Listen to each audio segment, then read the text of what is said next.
Greetings and salutations. Because I believe we were one of the first. We already happened to be live on air and announced 2 through 5. There was a verdict reached and questionable about count number 1. So we're on air as this is happening. All of a sudden, the crowd is forming behind me at the courthouse here. I don't know how well you can see. Also, let me note that it is raining. For a time, it was pouring down rain. There's so many umbrellas, people getting hit, water falling all over people. The scene is chaos.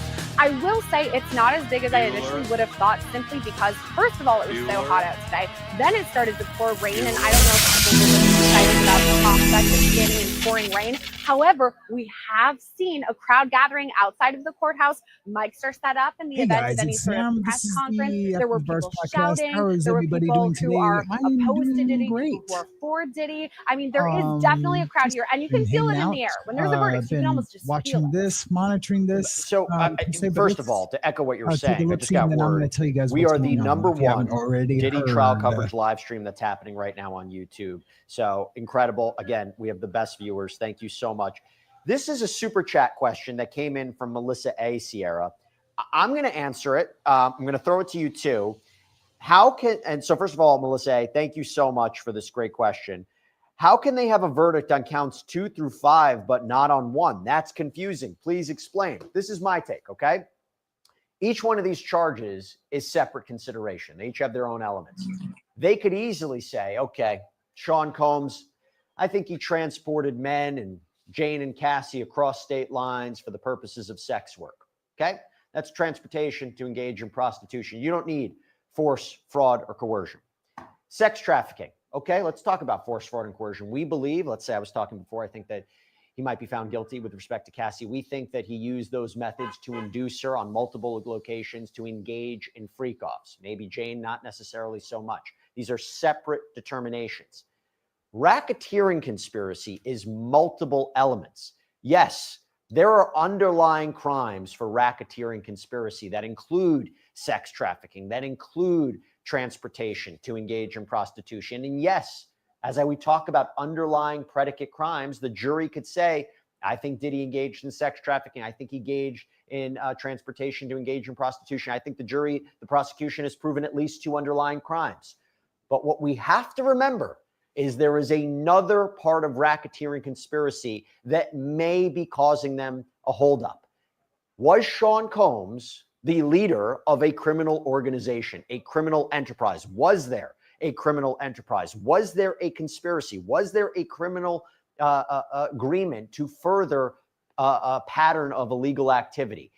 Were the assistants, were the bodyguards, was everybody knowing what was going on? Was there a common purpose? I'm not surprised, Sierra. I'm not surprised if they have come to a decision on 2 and 5 and they're hung up on racketeering, because that's its whole separate animal, right?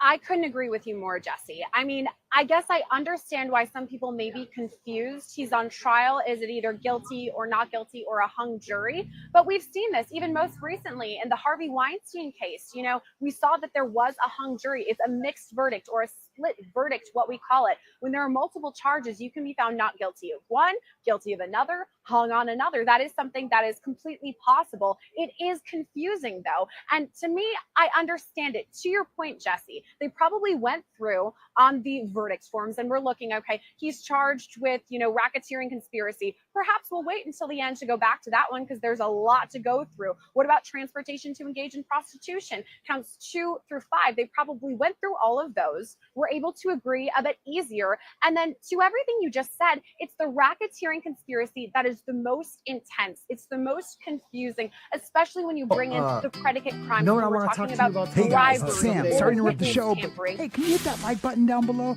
It's absolutely free, and it really, really helps the algorithm. But it's their verdict. They. Welcome to the After the Bars podcast. or arson, forced labor. There are a multitude of them. We actually read out the verdicts form here on the live stream recently because there are multiple different things to consider. So not only do they have to weigh these weeks upon weeks of testimony and evidence and going through and saying, okay, did the government prove this beyond a reasonable doubt? It makes sense to me that there's a disagreement here simply because it's very confusing. And exactly to what you were saying, this is a common question, by the way, that a lot of our law. So if you guys haven't heard, the jury has reached a verdict on counts 2, 3, 4, and 5. Those verdicts could be guilty, not guilty, and they are hung on count 1, which is the RICO.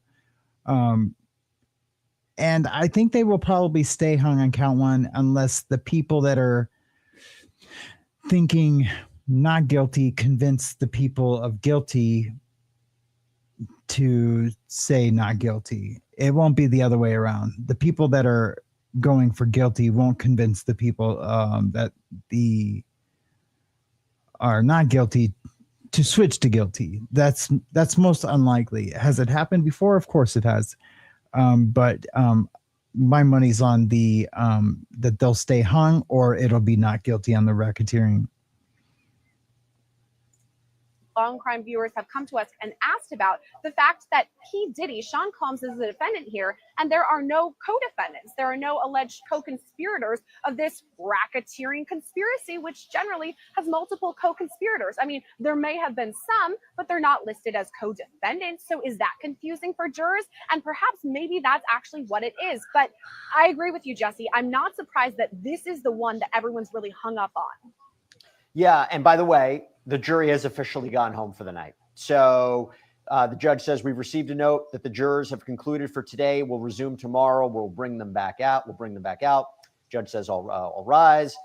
Very briefly, thank you. Tomorrow, go directly into the jury room. Keep an open mind. Do not watch or read about this case. Yeah, he can be found guilty tomorrow. On 2, 3, 4, all rise. And not guilty. Judge asks the attorneys anything. No. He could. I'm surprised by that. Sierra, stand by. I want to get a reaction to this from the rest of the panel. I'll go to you, Adante. We have a super chat question that came in from M3 Voodoo. Love the show, Jesse. Thank you so much. What are the chances and ramifications if the split on count 1 is 11-1?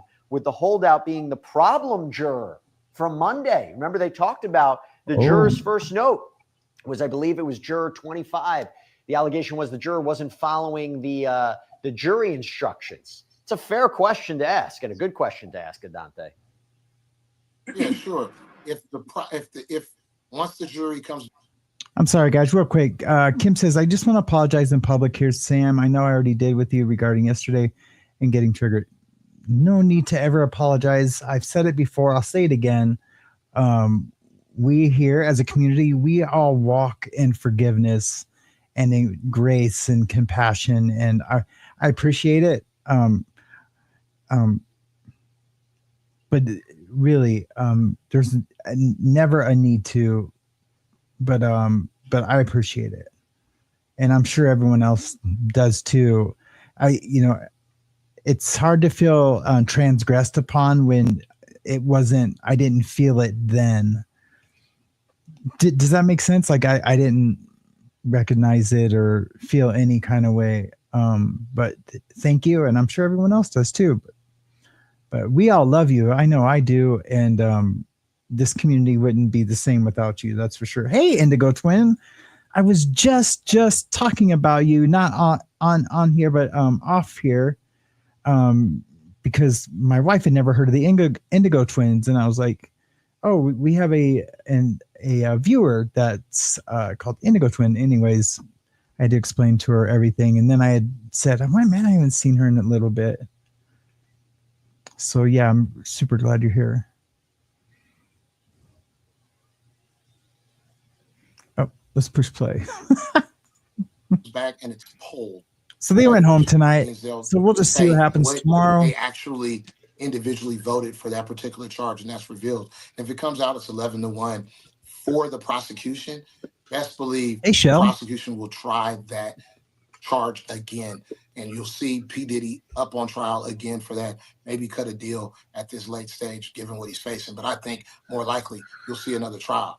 So that's what'll happen. Why? Because the prosecution will be emboldened. They'll say, look, The problem child is the one that kept us from getting a clean sweep if he is convicted on the other 4 charges. And so they'll retry it again. Now, if it's the other way, 11-1 for acquittal, and by chance that holdout is someone who's for the prosecution, which I think is unlikely given they were able to reach unanimous verdicts on the other four charges, then the prosecution may abandon that prosecuting that charge. But I think what's more likely, if it is 11-1, the problem child is the holdout that kept the prosecution from getting a clean sweep. Hey, Shannon, you'll see a RICO trial again in Manhattan. Really? You believe that they would go through this all for that charge? I think so. You know, I mean, look, they went to a lot of lengths, witnesses, a lot of the receipts. You got all these different people coming in for that particular charge. So I think the government really wants that. Adante, I know you have to run. I know you have to catch your flight. Thank you so much. Really appreciate it. Good seeing you, my friend. All right, Bradford, go to you now. Got a question from Corey Byfield. Can the jury members, members change their mind on one of the counts they decided about? Can they, when they come back tomorrow? Or are the verdicts for counts 2 to 5 locked in? They're not locked. Anybody can change their minds until it's, till the fat lady sings. Once it's read in court and it's officially signed by the foreman and handed to the judge, that's when they can't. Well, even then they could say, "Hey, that's not my verdict," and something could happen after that. But generally, that doesn't happen. But yes, anytime before then, they could just say, like, "Hey, listen, I've decided. I thought about it yesterday. I'm not going to do it. I'm not going guilty. I want to go not guilty," or the other way around. Any day of the week that could happen. And by the way, I just want to comment on one thing. I think if it is Shannon says, Sam, I got hyper focused on the Karen Reed stuff for a while.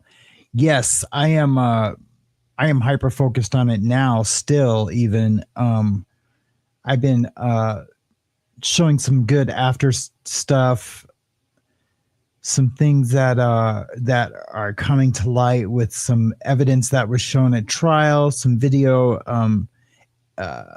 editing where they took creative license to change some things. We're going to see some indictments down the road, and the investigation is probably going full force with the feds. We'll never know until it's presented to a prosecutor and the prosecutor takes it to a grand jury. But it's going to happen. It's going to happen.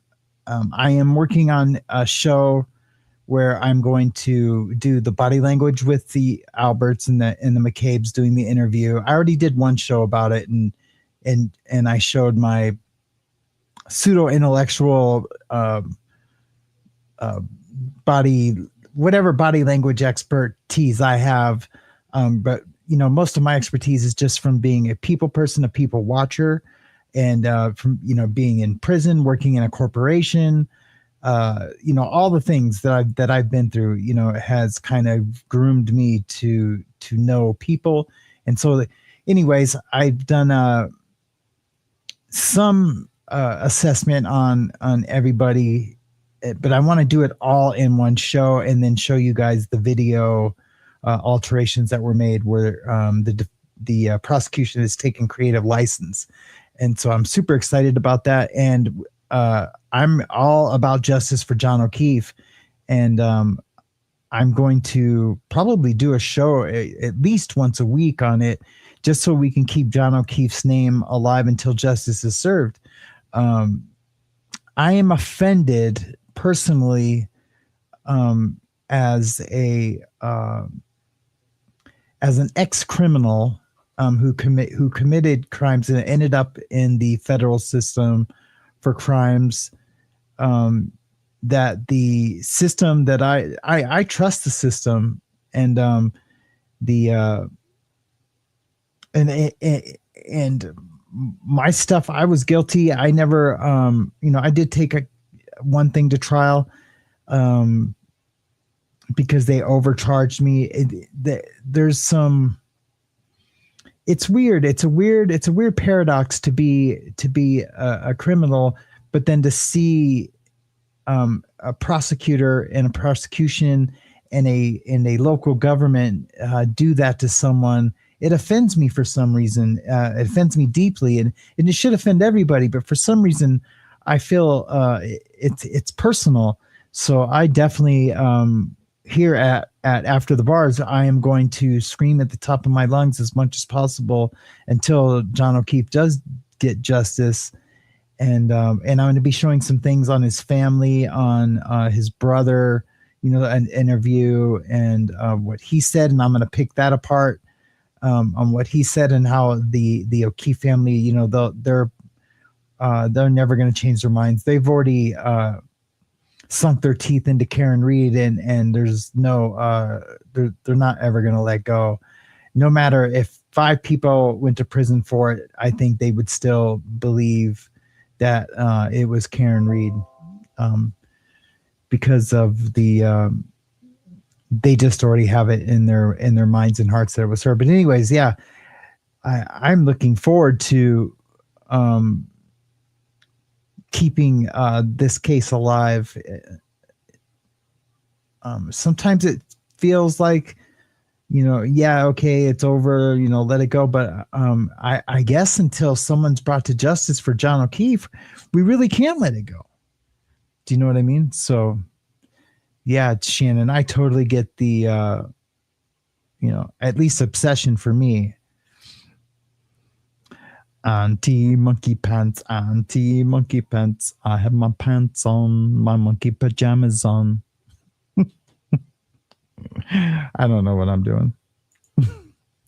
Is a hung jury on the RICO charge, the likelihood that he gets recharged and redone. Hey, is Folks Dexter here? New trial on the RICO charge, I think is there she is. I don't think they want any more dealings with Diddy. I don't think that this group of prosecutors are going to be there after this. I think that they are all going to move on to greener pastures, and I think this is something that they are going to put into the past. I think if there's a hung charge, I don't see it being retried unless there is some kind of Uno reverso card and he gets some sort of pardon or commutation from the government, from this administration. I don't see them recharging that count. Well, you just answered the question from JRiz87, super chat question. Thank you so much. Do you think P. Diddy will get a retrial if he gets a hung jury? Asafa, what do you think? I don't think that they're going to want to spend the government resources to put this trial on again. But it depends. It's up to the government to make that decision, but they would have to call in all of these witnesses, essentially, quote unquote, re-victimize some of these individuals who, may be in a sensitive state. We know Ms. Ventura was in the process of about getting ready to have a baby. When the trial would be scheduled, are they going to call this expert again? There's so many moving parts to putting a trial together that is a big decision.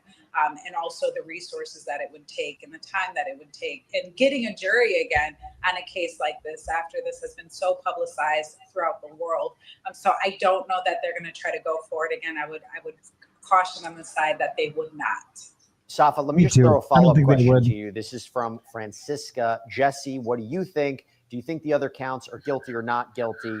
And do you think Diddy will serve any time in jail? So let me just reiterate what I think. And then Safa, tell me if he's convicted of sex trafficking and he's convicted of transportation to engage in prostitution, what could potential prison time look like? Let's put that on pause.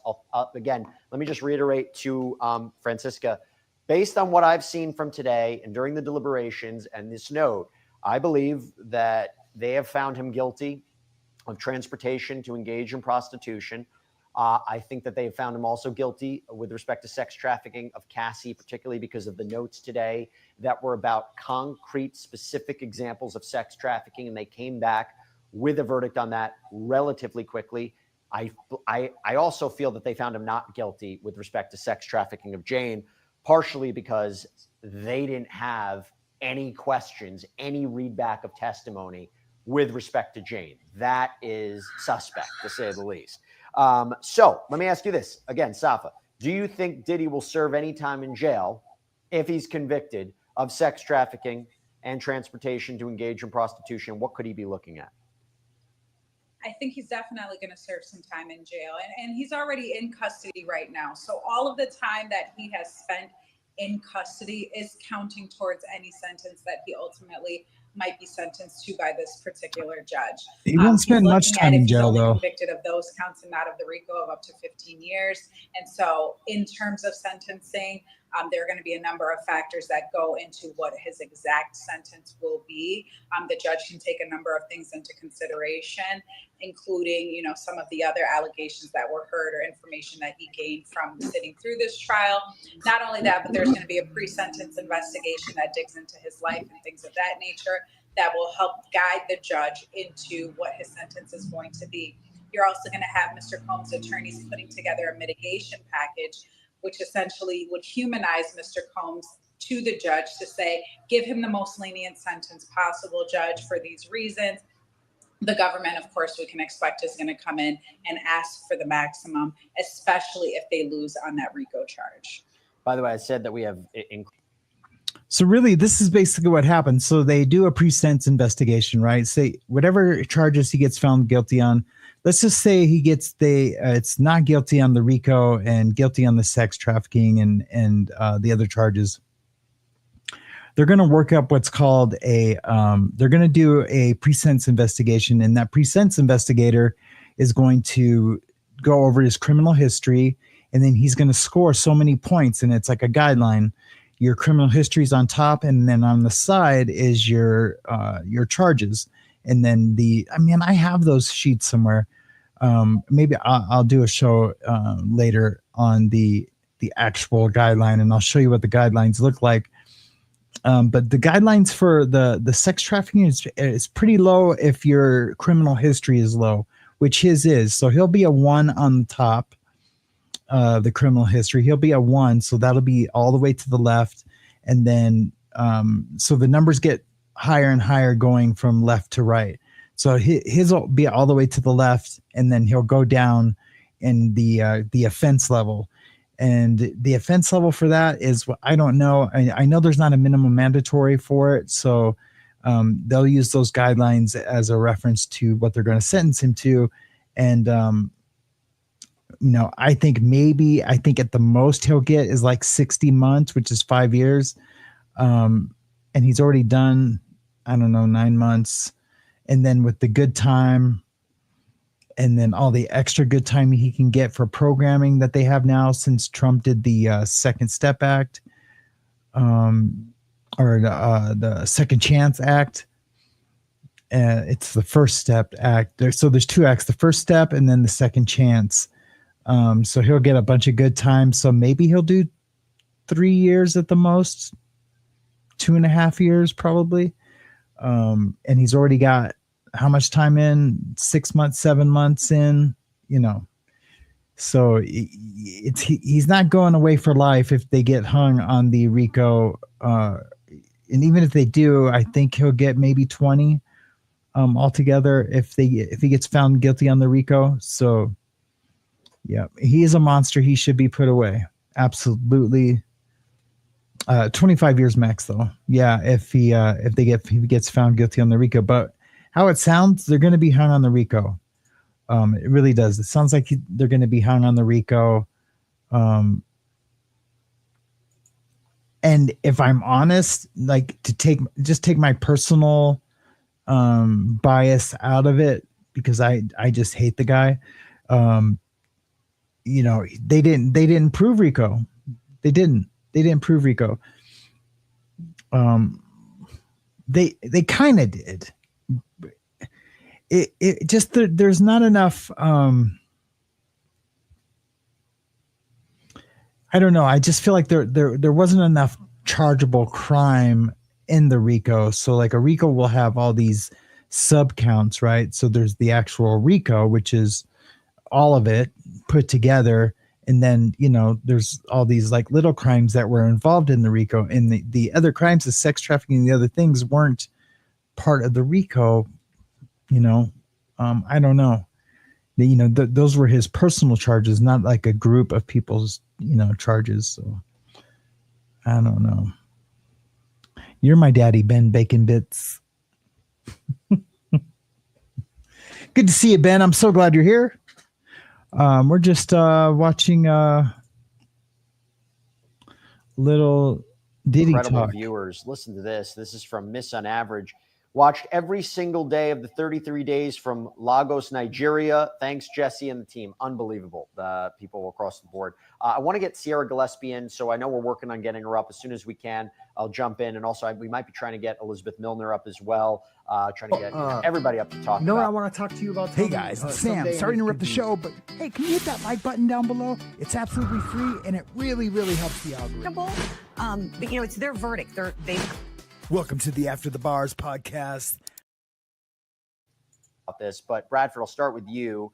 This is a question from Afri Coco Lux. Just so we are clear, he can still go to jail. Wow, even if they are hung Dennis on I mean, if they're guilty on another count, yes. I mean, if it's all not guilty and hung, no, he's not going to jail. And here's what's interesting about if they're hung on the RICO charge. What's so very interesting is if you're going to find him guilty of a sex trafficking, you know, I take good care of my hair.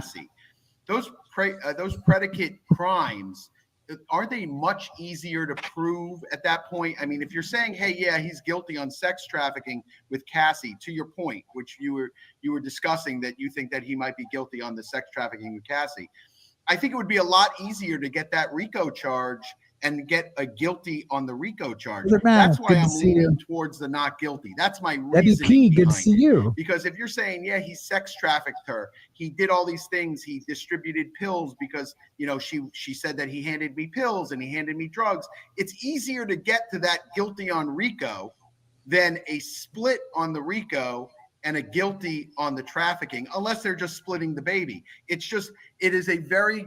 me, this is a very unique way that the jury has been looking at the case. And like I said before, I loved Mark's closing where he.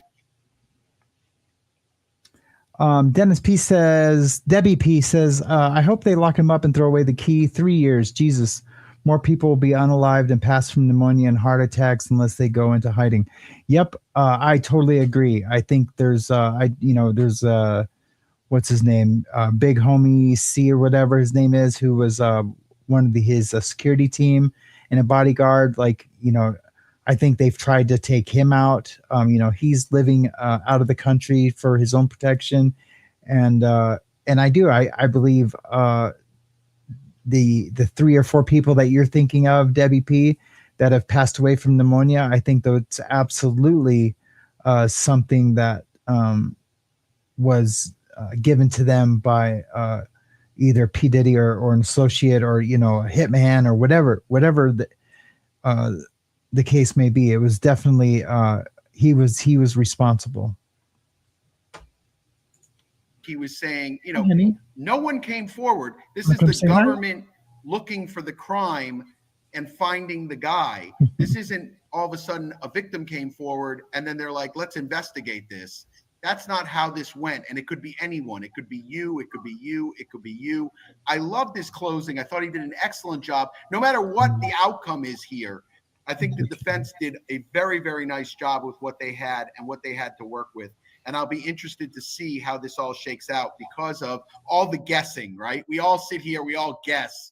But at the end of the day, we all could be wrong. So we'll see how 100%, this all shakes out. 100% could all be wrong. I will tell you, no, I think the defense did a phenomenal job. I think they did such a phenomenal job that I don't blame them for not really putting on any witnesses. I don't even recall.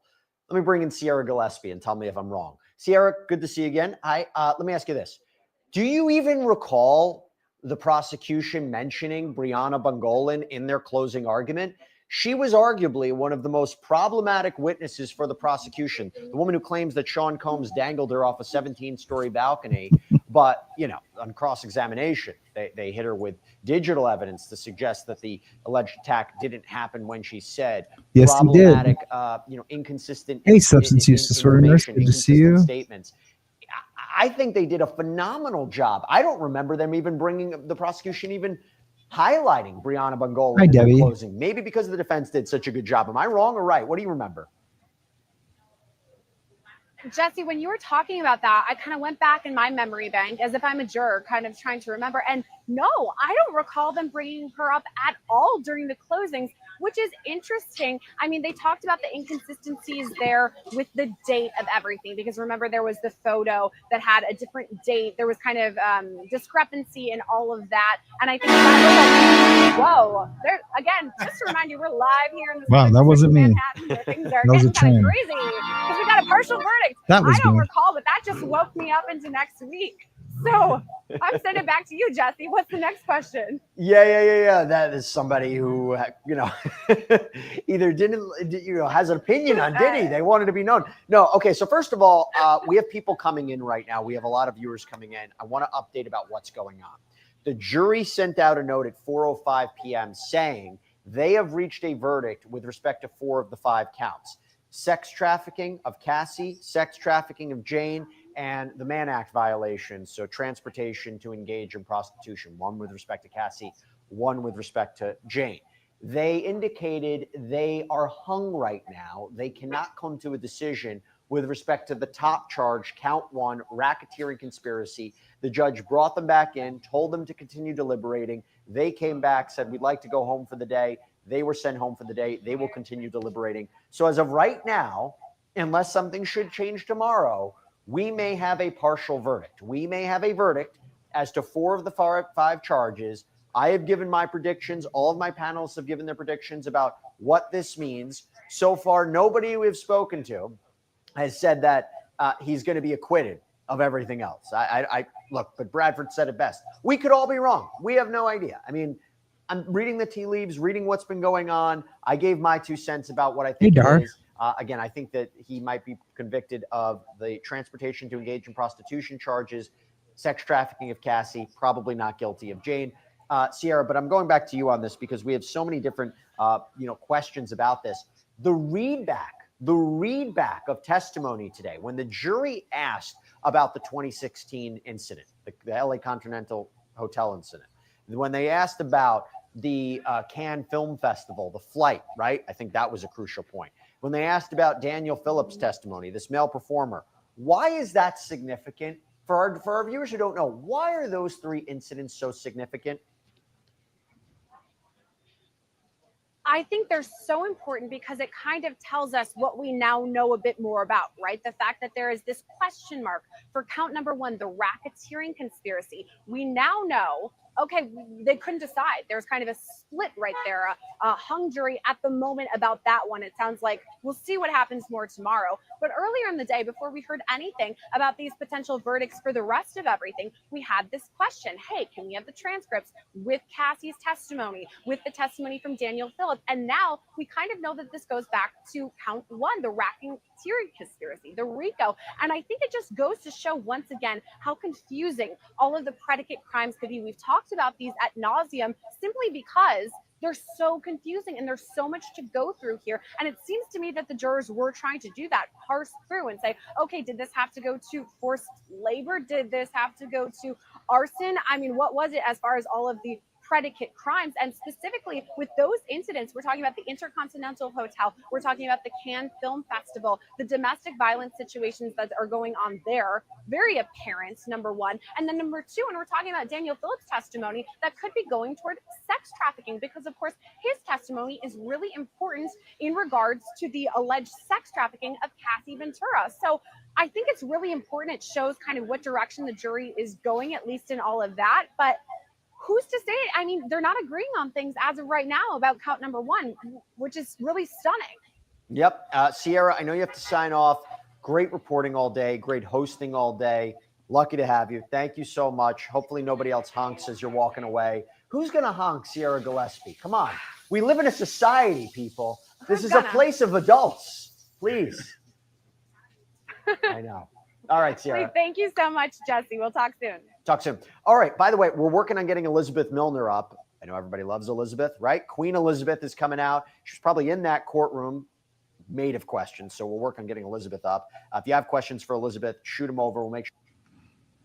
So, yeah, they're basically just going to be, conjecture, just thinking of all the different possibilities right now, as we would be. Anything can happen. But it's exciting. It's exciting that it's probably not going to be too much longer. They've only been deliberating for 13 hours. I would have assumed there wasn't a lot of evidence. The trial is probably 6 weeks shorter than I thought it was going to be.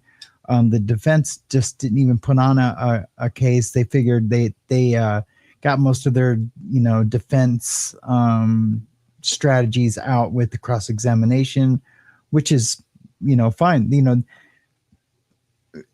They didn't, they could have brought up a bunch of people that said, could have said, Diddy's a great guy, I never seen any of this. Or they could have, put up people that said, I've been to a few of those freak offs and there was nothing, criminal that went on, I don't know, some rebut witnesses to the prosecutions, but they decided not to do that.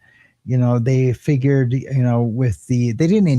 didn't impeach anybody, but they definitely, with Cassie Ventura, they definitely are or have left the jurors to infer that, Cassie was a willing participant from day one, especially with that recording of her threatening to unalive somebody who had a video of her having sex with someone. And she said, it won't be by my hands. It'll be by, one of my family.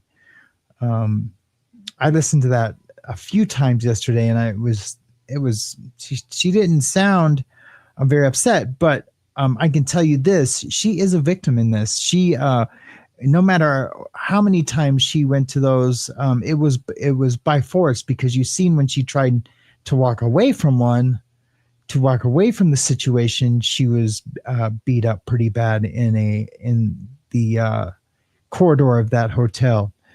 So she is 1000% a victim in all of this. But the defense, they're not painting a picture of that. Of course they're not, they're the defense team. So, or they're, I don't know. It's what they're doing, but it's what they're supposed to do. They're defense. They're trying to save their client from having to go to prison for a really long time. So hopefully we will see tomorrow. I'm almost positive we will. How are you guys today? What's going on in your lives? Anything fun? Anything good? Anything you guys want to talk about? I have a little bit of time this afternoon. What was I gonna? I was researching some stuff for a show.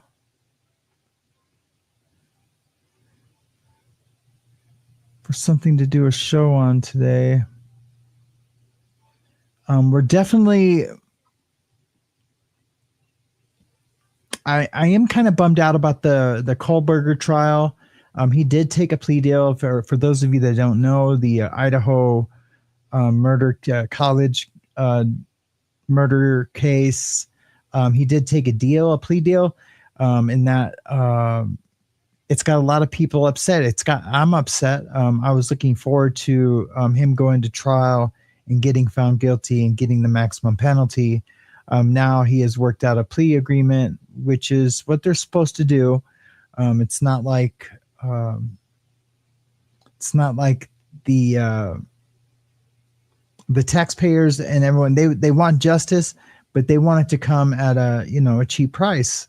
And for him to not go to trial, they saved probably, over $1 million. I'm assuming, just with the, expert witnesses, scientists, all the things, DNA experts, they probably did save a ton of money not having to go to trial. So they, that's why they work out these plea agreements. It's one of the reasons.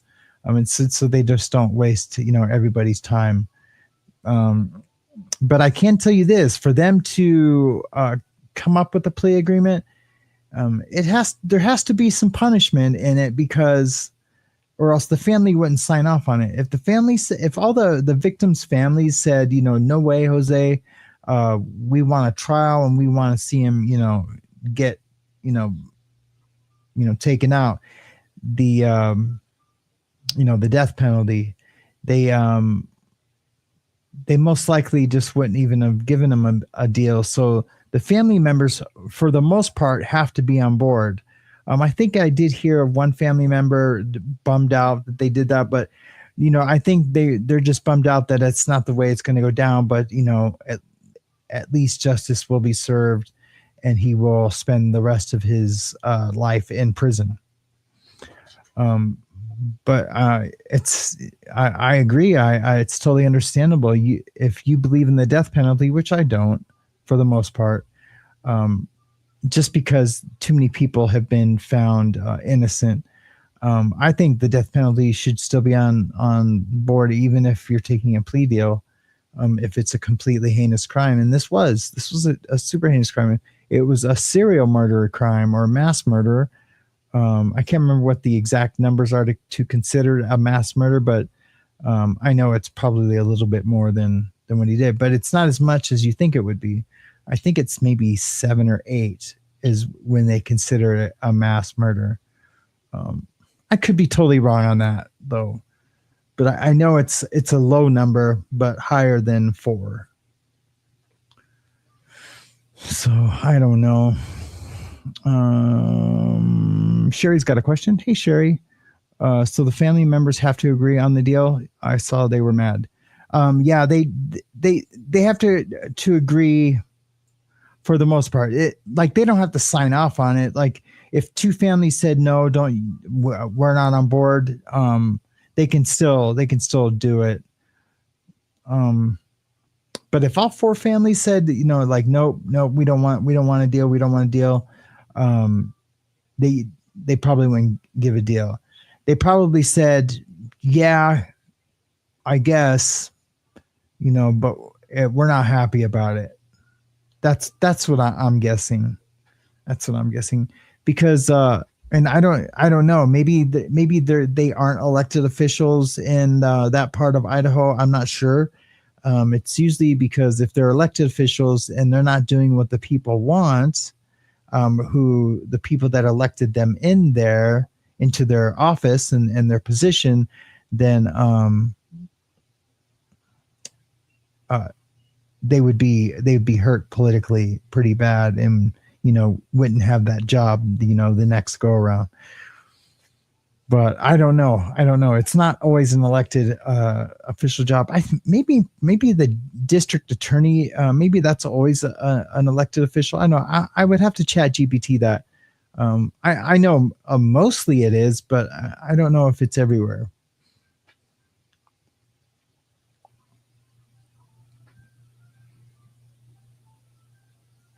Oh, okay. Thanks, Bud First Coffee. Hey, Susie, how are you doing today? That's cool. I knew you would know that because you do smart shows like that. Debbie P has a question, but if all 4 said no, technically, couldn't they still do the deal? Yes, they would. But again, yes, they could. But if they're elected officials, I would almost bet that they wouldn't. Because the families could go campaign against them and it would be effective. It would be effective. Because those 4 families have friends and families and then friends and families and then what I mean. It's just so I would say usually that they wouldn't do the deal. I am definitely, as soon as the show's over though, so I can do a show on it, I'm definitely going to look into that to see how happy they were, if they because I'm sure they did some kind of interview where they said they were pissed. But they probably also said, yeah, they told us about the deal. They asked us if we were okay about it. And,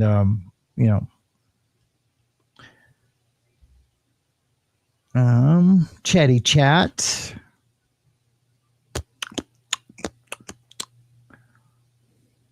Interesting. Very interesting.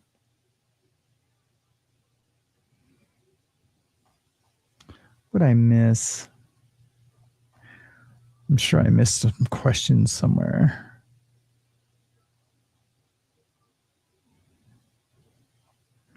So good to see Dennis SA here today. That's pretty awesome.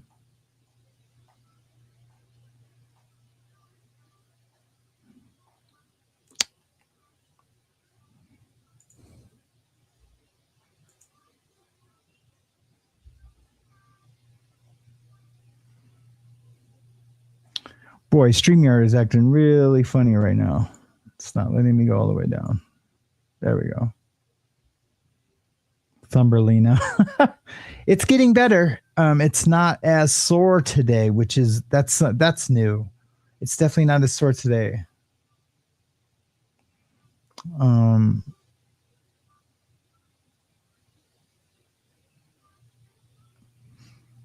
But it's still, I'm letting it breathe right now before I put on the next bandage.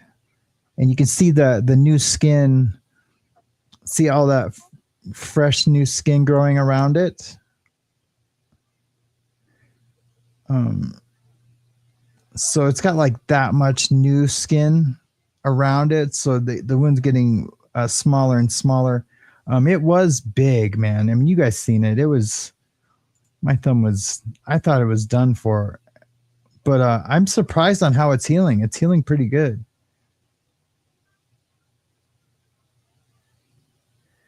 He said Tia's has hepatitis. Sherry LeBron says, did you guys see Knife Tom's latest video? He says TS has hepatitis. Yeah, he has hepatitis, but he took the treatment. He took the treatment for it. So he will always, his ALTs will always show that he has, that the antibody is there for hepatitis, but it's not effectively scarring his liver. So yeah, hepatitis C. No, if you were in the feds the last 10 years and you have hepatitis C, they will give you the treatment as soon as you get there. So the hepatitis C will be, cured basically. Hepatitis C, it isn't a death sentence for people when they get hepatitis C. If they continue to drink, use drugs, and live, take lots of ibuprofen and Tylenol, things that are super bad for your liver with hepatitis C, it can be deadly. So it's basically like this, and I hopefully I explain this right. So say this is your liver, right? And say you have hep C. So when you're filling your liver full of toxins, your liver will filter those toxins, right? And so it's filtering them.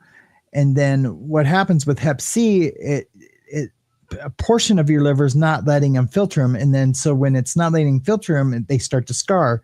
So, but if you're say you don't live a dangerous lifestyle by using drugs, your liver can filter them pretty easily without scarring. But if you're constantly putting, bad stuff in it, your liver will start to, it'll start to scar. And so, because it can't process as much as you're putting in. So then it gets smaller and smaller. Then after because I had stage 2, between 2 and 3 of cirrhosis. And that's why I'm really careful of what I put into my body now, that it can't process it all. So then it starts to scar. And then it's the smaller it gets, then the more it starts to even escalate even more, right? Because you're still putting in the same amount of toxins. So then it just scars faster and faster. So if you live a pretty clean lifestyle, you can live with hep C for the rest of your life without treatment. But they don't like to take the chance. Can you guys hear me okay? I know if I get in front of my microphone, maybe you can't hear me as well as you can, like if I'm talking right here. Let me know if I get, yeah, your body can turn septic with it. That's right. So that makes sense, right? So when your liver can't filter as much as you're putting in, it'll start to scar and then get smaller and smaller. And so then that scar tissue will start to. Okay, good. Thanks, Ben. Benji. What do you guys think of my new little splash videos? Here's another one I did. Hey guys, sorry to interrupt the video, but remember, hit that like button down below. It really helps the channel. Whoops. Hey guys, sorry to interrupt the video, but remember, hit that like button down below. It really helps the channel to grow bigger and better and more diverse. Not that weird, creepy kind of government diverse. I'll Samsplain it for you if you want. You want to hear some Samsplaining? Just like the video down below.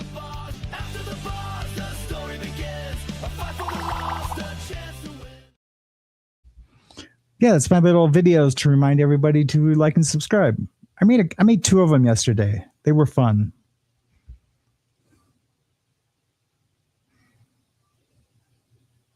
Yeah, they were super fun to make, man. I was really getting into them.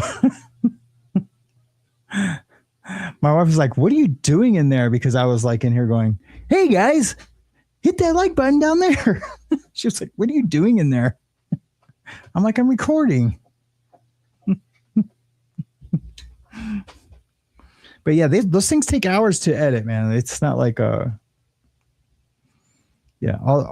little thing that's coming in and out and turning and spinning and growing. Those things take a long time. I love that. Yes, I am very good at that production crowd. Yeah, I will agree. That's a compliment that I can take pretty easily because I worked really hard to become good at it. So what were we talking about? Oh yeah, Hep C. Yeah, so I didn't see Knife Order's video today. I'll have to go check it out. His videos don't come in my home feed as much as they used to. They definitely have changed the algorithm lately because I'm getting stuff that's bizarre. I'm getting a lot of AI stuff that as soon as I do, I click it and hit unlike, dislike, and exit it. I don't watch. I try not to watch any amount of time of it. Because, they'll just keep sending to you. That stuff is garbage. That stuff that uses the AI voice is garbage, man. It's super garbage. And if that's what's going to take over, I mean, it's not. I mean, people want to see, but there's a definitely an audience out there that will watch an AI voice talk about, Brad Pitt and Angelina Jolie and Hollywood stuff. And, but the people that like channels like this, that like the community and to have a personal relationship with the creator, we hate that stuff. I can tell as soon as I hear the voice, I can tell that it's AI. I mean, as soon as I hear it, and they'll say words, differently. Because I'm trying to think of the word that I always hear that's not right. It's phonetically like it's right for the way that it's spelled, but man, there's one word that I always hear and I'm like, oh, AI. Well, even like in one of the Suno songs that I did, I was in the song, I had wrote a lyric that said something about hanging out in the live chat room, and like the first 3 videos that I made of it, the people would sing "live chat room" in the live chat room, and it'll say my name, Sam Yarbrough, like Yarbrough. It doesn't really say Yarbrough. But the live chat room cracked me up.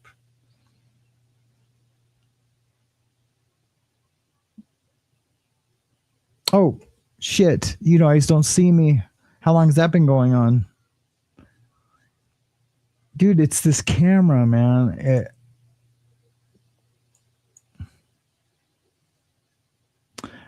I'll be right back, guys. Hold on. I mean, I'm here. I'm just like, my face will be right back.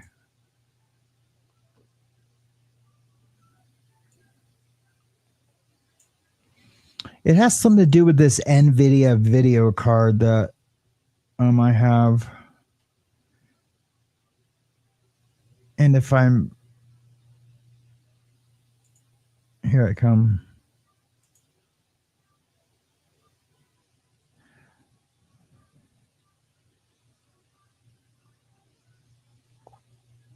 Camera hub will start in a moment. Have a great session. There he is. Boom, boom, boom.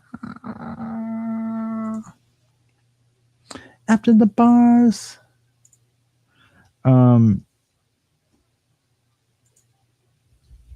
Yeah, it's a software. I love NVIDIA too.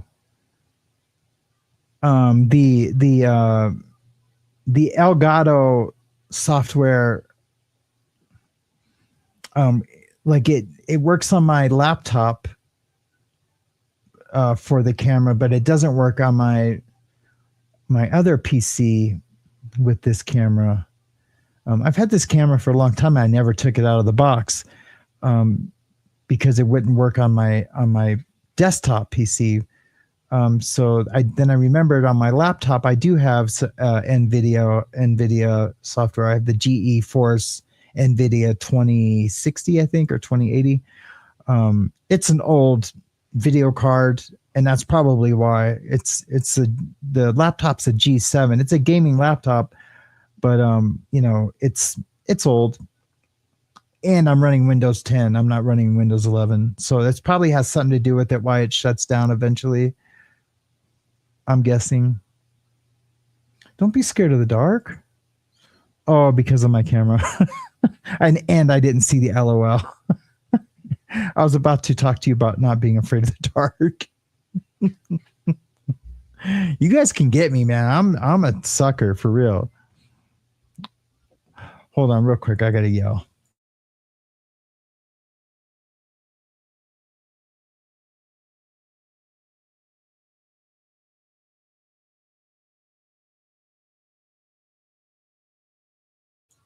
Okay, I'm done yelling.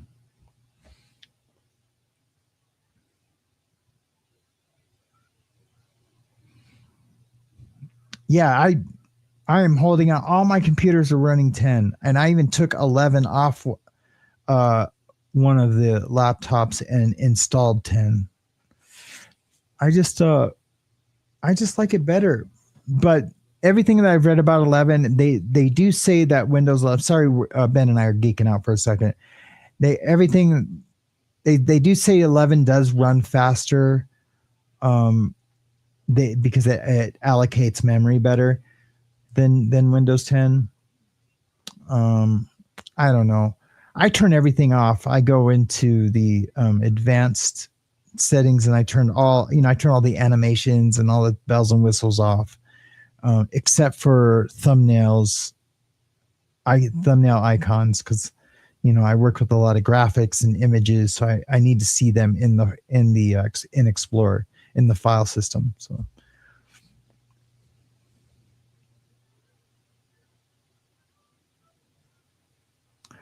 oh shit, it's after midnight. Aloise, okay, well, bye. Oh, I see. That's why I haven't seen you, is because you can't catch the morning show because I don't do it early anymore.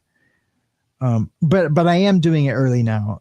I couldn't today because my wife's sister's in town, and it was a bunch of things I had to do. But yeah, normally there will be an early show, and it'll be every morning. Yeah, I'm gonna Samsplain. I was going to. I was headed there. That's what I said in my little commercial. I was like, what? Because I almost Samsplained how it helps the show. And I was like, you want me to Samsplain it? I'll Samsplain it. And that's when my wife said, what are you doing in there? She's like, are you talking to yourself? I'm like, no, I'm recording. Anyways. Yeah, the show's going to be more newsy. And, like more, it'll always be with community, but it's going to be more I'll have topics, not newsy. I'll have topics. How about that? Like set topics. I know I always have kind of had a topic, but I'm going to have set topics and set segments of the show. So I can cut those up and be consistent and grow the show. The show was dropping. Now it's starting to climb again. And so with new unique subscribers, which is great. So that means the algorithm is getting it out there better, except for if I say the word Trump or put Trump in the title, then it definitely doesn't. And that wasn't keeping me from talking about them until I really seen the analytics for it. And then, yeah, it's really bad. There's a few things that you can't really talk about. There was another thing that I was really surprised you couldn't say. I can't remember what it is. I just can't remember. But yeah, it really messes up the algorithm. Yep, no verdict today. Nana of 2. No, he definitely will not walk, but he definitely is probably going to get a lower sentence than we all had hoped for. For sure. 1000%. He's going to get a sentence that we, none of us were, talking about or expecting in the beginning.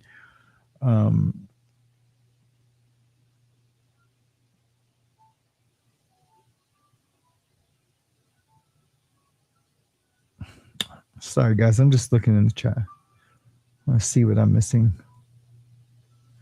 Yes, I know, Darcy. Windows 10 will not update after October.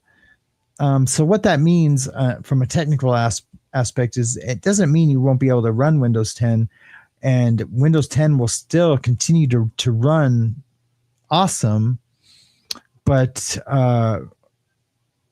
you'll have to stop updating your program. So I use a program called Filmora, Wondershare, and Wondershare updates every so often, and I'll have to stop eventually receiving those updates on my video software because they'll be writing it for Windows 11 and Windows 11 only. And then you'll see there'll be a bunch of apps that will say, you're going to have Windows 11 or higher. And I mean, it'll be a while. It'll be a while before everything will be exclusively a Windows 11, and then whatever new Windows they come out with, in the future. But yeah, Windows 11 will not be. And the only thing it affects really, really, like right off the rip, will be the firewall. The what do they call it? What's the window? I don't use it. I have it all turned off completely. Here. Someone's going to answer it before Windows Defender. That'll be obsolete because we won't be getting the new updates of, virus attacks, malware, the different, malwares to watch out for and what it looks for. And so, yeah, so that's kind of a bummer. Good night, Wolfie. We should do a super techie show one of these days. That would be fun for me. I'm going to dig up my old certificate too. My old Microsoft certified professional certificates. My MCP. I mean, I was an MCSE, but you're an MCP also. So you're a Microsoft certified professional, and then you get the systems engineer. So it's an MCSE is the separate one.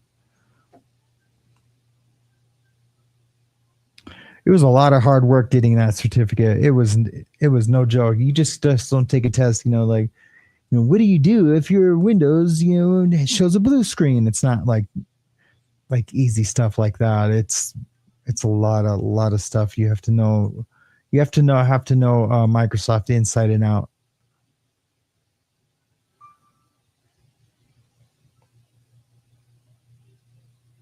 Is James Collins Cares here? Or JCC saw that story. He is a weird one for sure. Oh, there he is. Have you been here? Did you see Liver King arrested for terroristic threats towards Rogan? Yeah. I was going to do a story on it the day it happened. And then I was like, man, I'm tired of talking about rich people and rich people problems. Yeah, but it's crazy, man. That dude's a fool. He's an idiot. Not Rogan. I love Rogan. I love Rogan, Dave Smith, Tim Dillon. I watch all those guys religiously. Coffee Talk and Tech. Oh, I would love to watch that. Coffee Talk and Tech. I'll check that out. Let me write it down. After the bars and the bar of beer.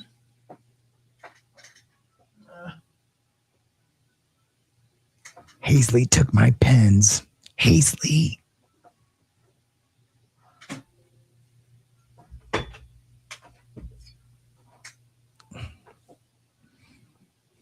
I know. I'll just star it so I know, and then I'll go write it down. Hey, Tiff420, what's going on? What's up with the liver guy? He's completely threatened Rogan. Here, you guys want to go find some stuff? I'll go find some stuff on the Liver King. Let's have some fun, why don't we?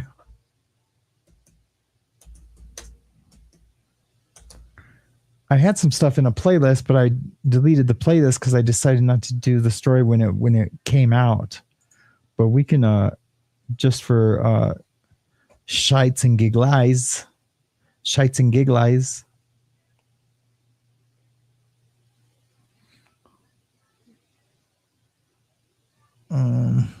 Oh, now there's some body language stuff too. We should watch that one, the body language one.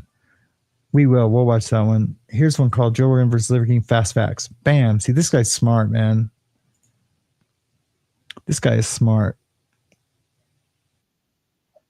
He even put like fast facts. That means, if you're out there looking for a bunch of stuff on the Joe Rogan situation, look no further. Here's one called Fast Facts. Can you guys see that? Joe Rogan and the Liver King are in a criminal scenario here, and we're going to break this massive one down for you today into just the basics. I'm Andrew Esquire. This is a legal mindset. We teach you to be your own judge, and this is, of course, a Fast Facts premiere, bringing you the quick and dirty version of the latest in legal news. So let's jump right into it with Joe Rogan versus the Liver King. Now, I know some of you may know this information already, and this may be basic, but in order to make sure we're all on the same page, we're, of course, understanding this is in America. It's going down the great state of Texas. That's the Texas flag there. And most of you guys know who Joe Rogan is. If you don't, perhaps you're living under a bush. Obviously, he started out on Fear Factor, a very popular show. I remember watching that as a kid, hosting that back in the day. Went on to be a very successful UFC commentator. Yes, email me on the many different UFC fights. Being really good friends with Dana White, actually saying that when Dana goes, he's going to stop his commentary. But perhaps the thing he's most well known for, and really what gets us to our criminal scenario, is that he has the #1 podcast, I believe, in the world, but particularly in the United States. These are the stats from Spotify from last year. So even looking at year-old stats, you can see that by far and away the Joe Rogan Experience, his signature kind of capstone project, the thing that he's really most well known for is this podcast, and by far he is the king of podcasts. And make no mistake, when you are the king, people are going to try to unseat you. When you are #1 at anything in the world, you have to always deal with everybody coming for you. This is a fact. And sometimes these people will come for you in legal ways. They'll try to engage in competition to be #1. Even big corporations do this. McDonald's, Burger King, try to be the #1 burger selling chain. all sorts of companies do this, and there are ways that are completely legal. But there are also ways that are illegal and criminal to try to become number one. And what we're dealing with today is certainly one of those scenarios. Now, who is our other side of this? You might say if Joe Rogan is the protagonist. So if Joe Rogan is the protagonist, who's the antagonist? Well, the antagonist is none other than the Liver King. Now, this guy is a little bit more obscure than Joe Rogan. Some of you may or may not have heard of the Liver King.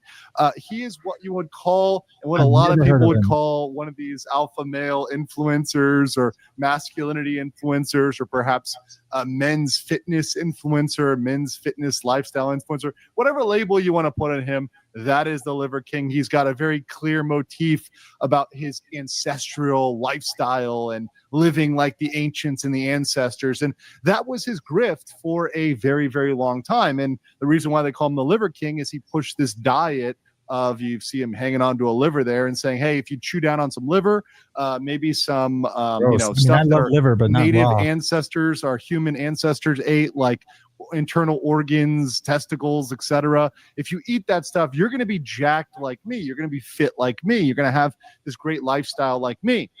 Well, the problem for the Liver King was that was exposed to be complete nonsense. At least he was exposed to be complete nonsense. Looking at his physique, people said, well, it really doesn't line up, that the only thing you're doing different at your age, given your profile and everything else, people who are far bigger fitness experts than I will ever be, said, hey, this doesn't add up. And it turns out he was geared to the gills. This was a kind of exposed message that got out there that really exposed him for being geared up to the gills on what I believe was $11,000 worth of steroids per month. So this guy was extremely juicy. He was the juiciest of juice. And he was taking what he would describe as an F load. So that is kind of bad when you're trying to promote your product and your brand, is that you are some natural guy, that you are doing this naturally. You're doing this just by eating liver and eating bull testicles or whatever else. And that is giving you massive gains. And obviously after that, his brand suffered damage. And when you have something like this happen, there can be irreparable damage to your brand. I know this as a company attorney. When a big thing can come out, it can permanently be attached to your brand and just sink you, particularly when that brand is you and your body. And people, sorry to stop the video real quick, guys. Where is it? Spokes Dexter says, it's crazy that one person has cornered all media. So basically, he's one of the originals, right? Tom Green had a podcast back in the day, but Joe Rogan's been podcasting for a really, really long time, and he didn't really care. It was just him and his bros hanging out, having killer conversation, and it grew from there. And the reason why probably 6 or 7 of those other top 20 podcasters are even around to be in the top 20 is because of Joe Rogan. He kind of paved the path for comedians to have significant podcasts, for others that were don't even have to be comedians to have podcasts.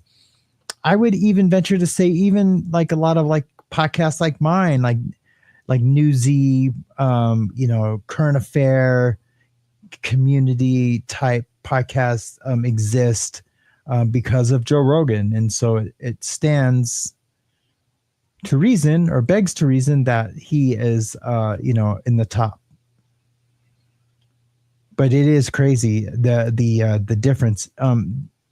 That chart would not look like it does today. That was a chart from a year ago, and he even stated that chart would have some of those people up closer to Rogan, and I don't think he's doing those kind of numbers anymore. He's starting to level out, and I think he like started to back up some and then kind of level out, especially when he went all in for Trump. I'm guessing had a big effect on that. Not that he claims to be a conservative, but he's pretty centered, but centered right, and he had Trump on when before in 2020, he refused to interview Trump. He told the Trump team that and anyone else who had asked that. No, he refused to interview Donald Trump. One, because they wanted to do it in Washington, D.C., and he just doesn't do his podcast anywhere but where he, in his home or, in his home studio. And two, because he didn't want to help him, win the election back then. And those were his words, specific words. I don't want to help him. Why would I want to help that dude? This time was a little different. People now are aware that is all just made up. That's all BS. So this has led up to a scenario where he escalated in behavior against Joe Rogan. Why Joe Rogan? Because once again, his brand is going down. He's trying to get attention. He's trying really hard. And yes, he got into a scenario with Joe Rogan. And this is, by the way, after, and there's videos of this out there in longer form on other channels, where he was desperately trying to get in contact with anybody to get on Joe Rogan's show. He wanted to get on that show so bad. He was having his producers reach out, other people reach out, and Rogan just said no. He wasn't interested. He didn't want to have him on. And he could not take no for an answer. So he posted increasingly unhinged videos. This is from a news article on what happened with the lead up to the arrest.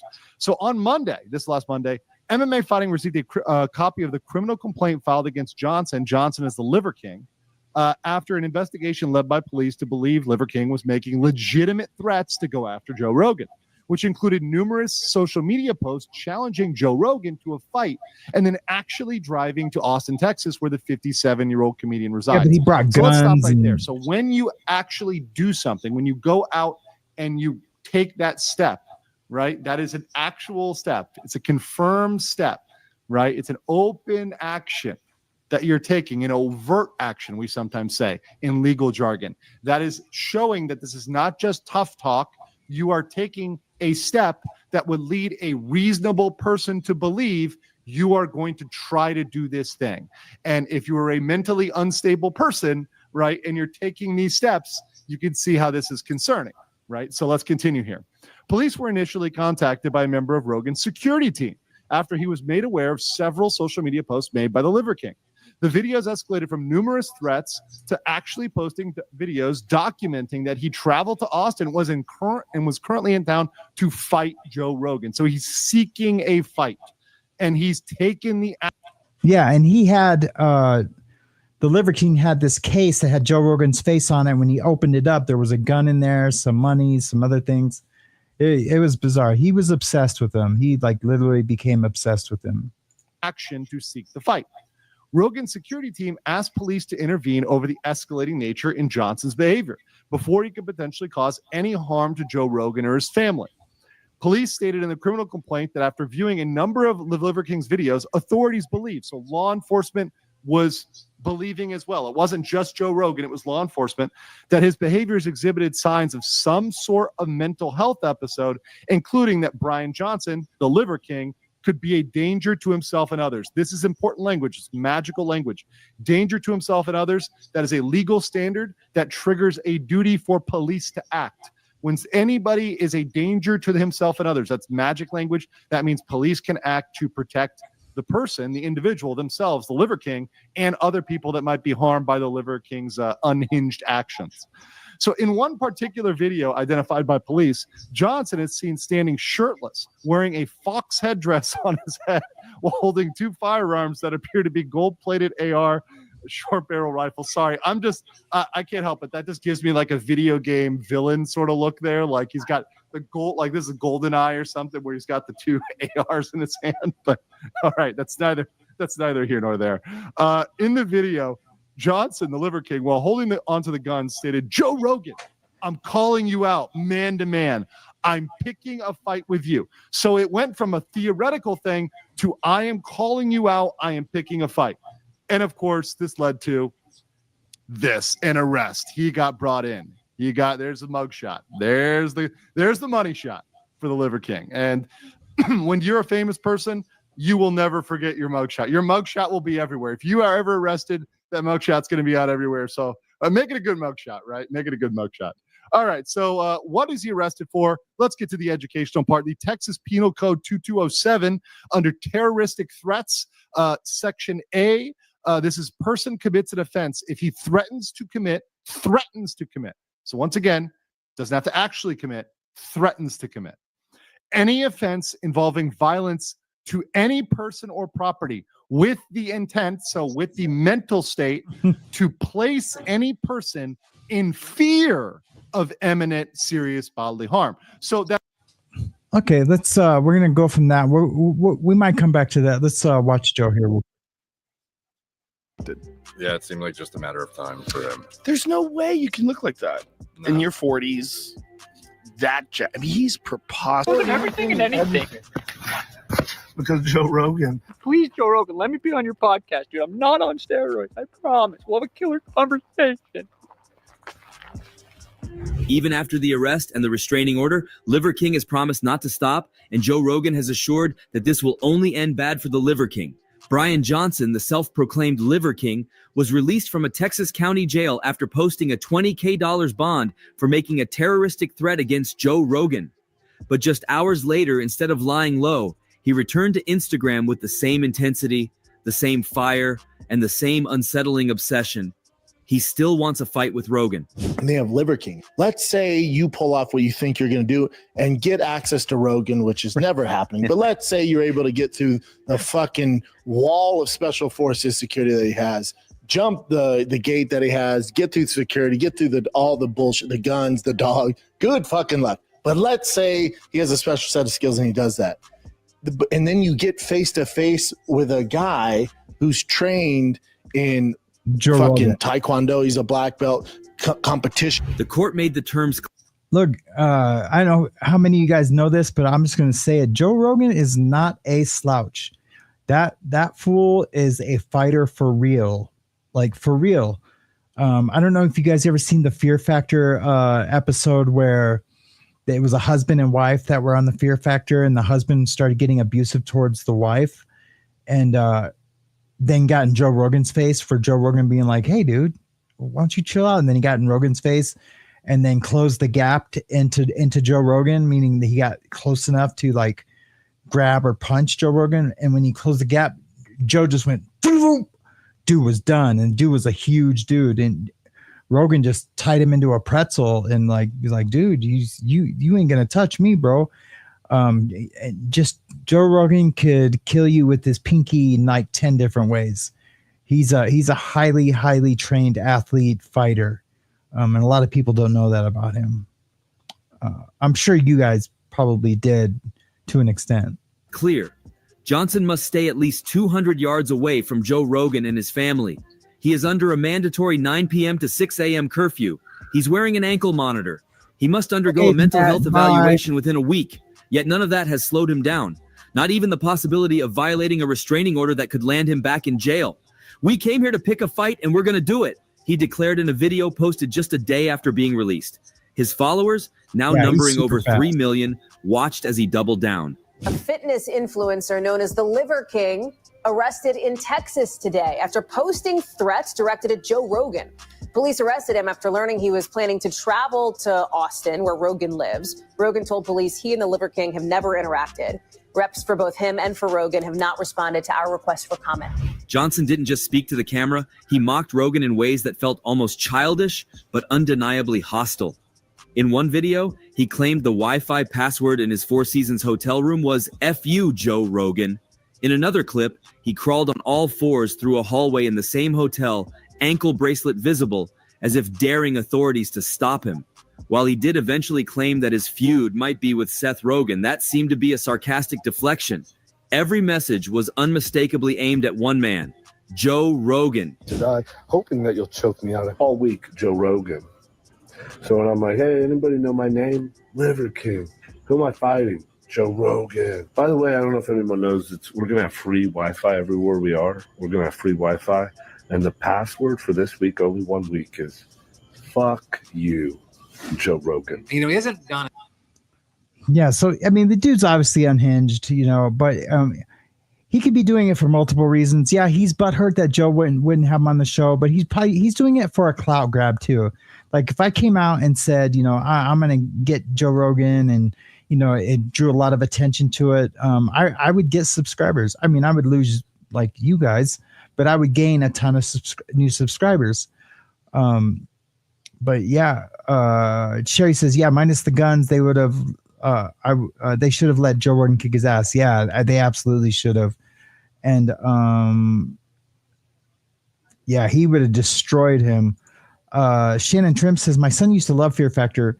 One day I came home and there was this flyer on my door, and it had the Fear Factor logo on top, and it said that we wouldn't be able to park in our parking garage the next day, because they were going to be dropping cars, doing like a Fear Factor stunt off the top of my building in downtown LA. And it was super cool. So they were there filming. I mean, they filmed all over around where I lived in LA, but the that day it was they were doing Fear Factor at my house, and it was super cool. Super cool. Into detail as to what the source of the beef is, though you have some speculating it might be because Joe's discussed Liver King on his podcast before and suggested that his steroid use was pretty obvious. For his part, Rogan told police he's never even interacted with Johnson. Their connection exists only through the media. Rogan has discussed Johnson's steroid use on his podcast, and he hasn't held back his criticisms of the Liver King's brand. In Rogan's words, Johnson is just another internet personality pushing a product, one who lied about being natural and sold a fantasy to millions. That's so funny. It's not hard to see why Johnson latched onto him. Rogan is arguably the most powerful media figure in the health, fitness, and podcasting space. Getting on his radar, even negatively, guarantees attention, and Johnson thrives on attention. One of them came up to me in Vegas. Oh, really? Yeah, one of my security guards stopped him. He was like, I'm a producer for the Liver King. I'm like, what the fuck do you produce? What are you producing? Like, how many UFC events did he try and kind of like cozy up? He was front row at one of my shows in Vegas. Oh, damn. At the MGM. And then I saw him again at the Canelo fight. He was trying really hard to get on the podcast. And he's been trying really hard to get on now. He contacted a few friends of mine. Yeah, he told me he's trying to get on. Yeah, for what? Back in 2022, Liver King's empire started to crack. What's he going to talk about? What does that fool have that Joe Rogan wants to hear or discuss or to learn from? If you don't have anything to offer the conversation that it's going to stimulate Rogan's mind, he's not going to have you on. He's just not going to have you on just so you can be like, yeah, man, brother, thanks for having me on. And basically suck Rogan's D, which is basically all the dude would have done if Joe would have had him come on. But now the exact opposite, and that's exactly what would happen. I think it's even more obvious now that that's what would have happened by the way he's reacted from the rejection of Joe Rogan. It was almost like he was infatuated with Joe Rogan. He would have came on there, basically go down on him, would have went under his desk and sucked him off. Sorry, excuse me, ladies. Would have sucked him off and then went away. After leaked emails exposed his steroid use. It was a bombshell, considering he had always insisted his ancestral physique came solely from raw meat, sunlight, and grueling. My old fleshy ways comes out. Workouts. The backlash was immediate. In response, Johnson issued a video apology. He admitted he had been dishonest. He said he did it for his brand, but the damage was done. Benji. Netflix's recent documentary, Untold the Liver King, only made things worse. It painted a picture of a man chasing fame at any cost, crafting a myth and selling it to the world. The film interviews his family, former business associates, and delves into his relentless pursuit of virality. Johnson, even in his current spiral, seems acutely aware of the impact.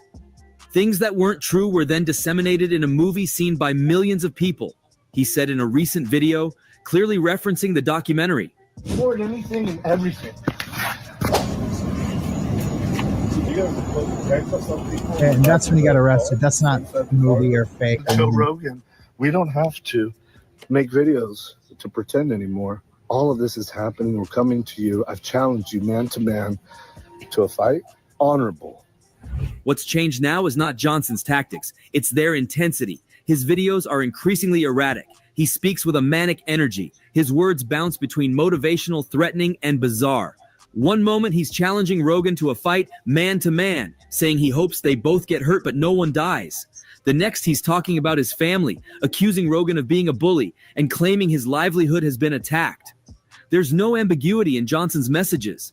He wants Rogan to acknowledge him, not just as a punchline, but as a man, as a worthy adversary, as someone deserving of time on the Joe Rogan experience. Like, how many UFC events did he try and kind of like cozy up? He was front row at one of my shows in Vegas. Oh, damn. At the MGM. And then I saw him again at the Canelo fight. He was trying really hard to get on the podcast. And he's been trying really hard to get on now. He contacted a few friends of mine. Yeah, he told me he's trying to get on. Yeah, for what? For what? Say that more? Like, come on, this is dumb, man. This is a fucking, you ran a con game and you got busted. Yeah. And it's unfortunate that you feel terrible. I'm sorry you feel bad. But Rogan is staying silent, at least publicly. He hasn't directly addressed the arrest or the videos since Johnson's release. Behind the scenes, however, it's clear that he took the threat seriously. Rogan told Austin police that Johnson's videos made him fear for his and his family's safety. That fear led to the restraining order and to Johnson's arrest at the Four Seasons Hotel on June 25th, the same hotel where he's now posting defiant videos. MMA bantamweight champion Sean O'Malley also weighed in. Let's here, we'll listen to this. Trolling Johnson on social media with a satirical video. In it, O'Malley mimics Johnson, pleading with Rogan to let him on the podcast. I'm not on steroids, I promise. We'll have a killer conversation. O'Malley jokes, highlighting just how absurd Johnson's campaign for attention has become in the eyes of fellow influencers and athletes. I feel fucking when people do steroids in baseball, bro, because bottom line, you still gotta hit the fucking ball. Yeah. Like, that's just something. I guarantee you Merkin would Why? say the same thing. Yeah, why do people get like so like you seen the shit with like the Liver King and stuff, like he came out and said he's not an Eddie and all that shit. I don't really give a fuck. That's I don't either. I don't care. Dude, I even think about it sometimes. Like sometimes you get that thought, like, damn, well, that's just the thing. But as absurd as it may look, Johnson's behavior is also deeply concerning. Violating a restraining order, posting messages that toe the line between satire and threat, openly discussing getting hurt in a fight, all while under court-ordered supervision, suggests that this is no longer just about publicity. Mental health professionals will now be involved as per the court's order, but even that might not be enough. The issue is not just whether Johnson is stable, it's whether anyone can convince him to disengage from the Rogan fixation before things escalate further. Hey, you're shredded. All you got to do is go get implants. Are you Should I do that? So they're like $10K each. No, you're not I'm rocking implants. 100 fucking K worth of. Those are implants? Dude, you think somebody to get a feeling that and they don't move. They don't fucking move. At the core of this drama is a very modern kind of fame.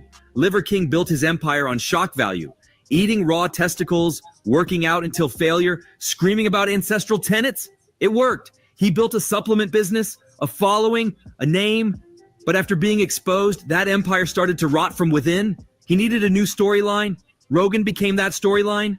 And as long as Johnson sees any kind of response, even a legal one, as attention, he has no reason to stop. Oh, this is one we're going to watch. I found one.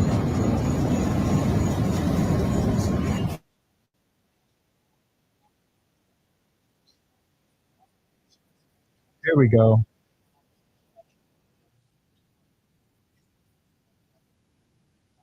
We're going to remove that.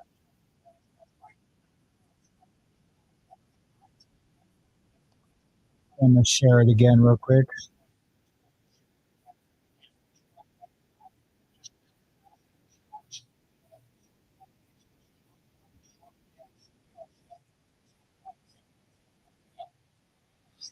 Here we go, Liver guys. King on Fire the Kid. He was the nicest guy, down to earth. Like God, I recommended this to him. I was like, you know what you should do, dude? Is you should do a shitload of meth and get cracked out of your mind and just come to Austin and challenge the third most famous person on earth behind Trump and someone else. Yeah. Into a fight, dude. Hey, grateful to see you. I just listen. We've had Liver King on Fire the Kid. He was the nicest guy, down to earth. Like I was like, dude, this is a great fucking guy. He's a family man. His wife was there, kids were there. He was so awesome. Then obviously shit hits the fan. People find out he's on steroids. Where I was like, wait, this is a thing? Yeah. Like, wait, everyone actually thought he was all natty. This is hilarious. calls me to come on Fire the Kid. I'm like, I'm not the platform for it, dude. I like you too much. I'm gonna go hold your feet to the fire. Also, but of course you're on shit. So I don't, and I also don't give a flying fuck. Like, you do your stuff, right? So I recommend him to go to Schultz's show. I can connect those two. He fucking takes a private jet, does Flagrant with him and Akash, right? And Schultz did a great job. And, he's one of the best. So me and Liver King have been in communication back and forth. I always support him. The Netflix doc, he used Fire the Kid footage in it. And, I even told him some other shit on there. And then I see this, and just looking at that one on the far right where he didn't sleep all night, I feel bad for him. I think what he's doing is so embarrassing. I feel bad for him because you're watching a guy fall from grace. Yeah. But some of it's kind of on the public who gave this man the platform and doing all this. It's like, this is kind of how it goes, man. Not everyone's meant to be famous. Not everyone's meant to have that power. Yeah. So I think with him is, I just look at him and I go, man, that dude has kids. The fuck are we doing? Also, how does nobody in his corner, when he's in wherever he lives in Houston, wherever fucking Texas, Oklahoma, when he's like, hey, everybody gather around. Here's my idea. Because Rogan won't let me on a show or for whatever reason, he's like, I'm going to challenge Joe Rogan to fight. How does somebody in his camp just go, well, let's just go through this real quick. So we're going to gather up all the troops, right? Which is fine. I like road trips.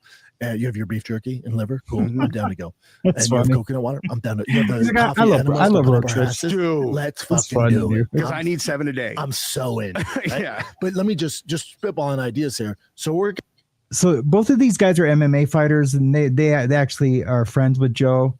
The dude on the left, he actually became a comedian also. He's an awful, terrible comedian. He's already been busted for stealing jokes. But the dude on the right, his name's Jesse, and his podcast is called Jesse on Fire. Super good podcast. Actually, I'm literally am trying to like emulate him and his style and his podcast. Not to do my own authentic style, but to like do that style of podcast. Gonna drive however many hours it is, 5 hours to Rogan's personal house, like his home. Where his family's at? Or are we going to a studio? Like, which part of his personal space are we invading? And he's like, yeah. Okay, cool. And then he's just going to like walk out and you're going to fight in the lawn. He's like, yeah. How does anybody not just mention to him like, well, you just can't do that, right? That's that's assault, not brother. how the world. Yeah, that's assault, brother. That's also not how the world works. Like, again, you're dealing with the most famous man on the earth, and he has security, and not just like out of shape, like mall security. They're special forces, and there's 6 of them, right? So you're not even get close to the house. And then the mothership, they're there as well because he has to protect that property. So I'm just, before we get all our shit together and I get the enemas ready for us, how the fuck are we going to do this? Yeah. Did no one went through those steps? And if he goes, we'll just figure it out. I go, you keep saying we'll just figure it out. I'm still confused how the fuck we're gonna get through Fort Knox with private fucking security. And I would have been like, what's our stated objective? Not the external one, like on inside the team. Like, what are we trying to accomplish with this? And how is this going to work towards that stated objective? Because listen, I heard Trump is really easy to get to too. He could just go to Washington, D.C. and be like, I challenge Donald Trump to a fight. It's not that much different. It's that ludicrous. Except for that random sniper's like, it's actually pretty easy. Yeah, he's like, Just got to get on a slope roof. Yeah. It doesn't matter if they can see you, dude. You can still get the shot off. Actually, the cops would be pretty cool about it. Dude. The CIA actually let me do it, man. This is so bananas. I don't like, the whole thing is sad to me. I just don't get the agenda, how nobody in his circle goes, buddy. So let's just go through this again. I'm down to go with you in the enemas and do all the drugs and scorpion venom, whatever, and steroids, and eat raw liver on the way to the road trip. But let's say that his security is taking a nap and we actually get to Joe Rogan, right? You get to him on his giant lawn. What's the plan? He's like, I'm going to fight him. Right. You keep saying that in the videos, and I support you, man. But you can't fight. Yeah, like what? I mean, you're talking about a guy that did striking at a very high level in karate, kickboxing. He's a black belt. And then if it does go to the ground, he's a black belt. He's got a Machado black belt that trained with Eddie Bravo who's one of his best friends for years. He's also gorilla fucking strong. He's also in insane shape. And I know you think you're in shape. Constantly. Yes. I know, Liver King, you think you're in shape, buddy. You're not in that shape. Yeah. So let's say, which is never going to fucking happen, you did somehow get through to him and he's down to fight you.